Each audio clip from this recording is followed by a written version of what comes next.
choosing the right words to say when you're raising kids.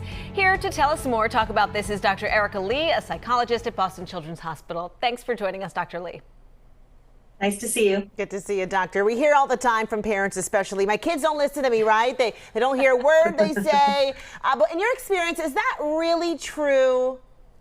That's a great question. So yes and no, parents, you are not alone. All kids have times where they misbehave, where they defy their parents, and that's expected, right? They're learning what happens when they test the limits, when they break boundaries, etc. But it's really important to know that kids actually often care a lot more about what their parents say and what their parents think of them than parents realize. And really what this tells us is that the relationship that parents have with their kids is really important all the way through childhood and adolescence, even when it doesn't feel like it, maybe especially when it doesn't feel like it. So parents, what you say to them and how you say those things to them do really matter. Okay, well, how about pitching in, right? So often hear from parents that the kids aren't doing anything they ask, or they have to do everything themselves, household work. I mean, do guilt trips really work though? Or how can you encourage them to be part of the household community?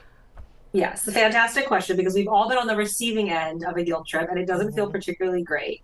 And actually what we know is that guilt trips can be very effective in the short term because it gets your child to do what it is you want them to do. Maybe they see your point of view, especially when you feel like they aren't listening to you. But actually over the long term, what we know is that when we guilt kids a lot, they end up internalizing that. So they usually end up taking on responsibility and feeling like they have to own their parents' feelings, and that can lower their self-esteem. It can lead to resentment and actually can make them feel more disconnected emotionally from parents, which is often the opposite of what they want. So try to help parents, try to help your kids see that you're on the same page without guilting them. Okay. As you know, it can be really hard to compete with a smartphone for a child's attention, especially when you just want to have a conversation. Let's talk about strategies. Have you found any strategies that work? Yeah, so smartphone, they are a very formidable force. We are all up against this. So two main tips. So one is be intentional with your kids about when they can use screens and what they can use them for. And then actually my number two tip is to be really mindful of your own screen time as a parent. It's really easy to notice how often, oh, my kids are always asking for screens. They're always bugging me about the tablet. But we don't notice how natural it is for us to just pick up our phone anytime that it's nearby.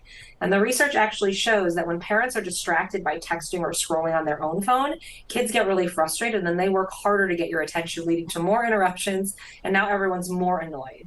So try to model for your kids what you think a healthy relationship with your phone looks like and take regular breaks without any distractions just for them.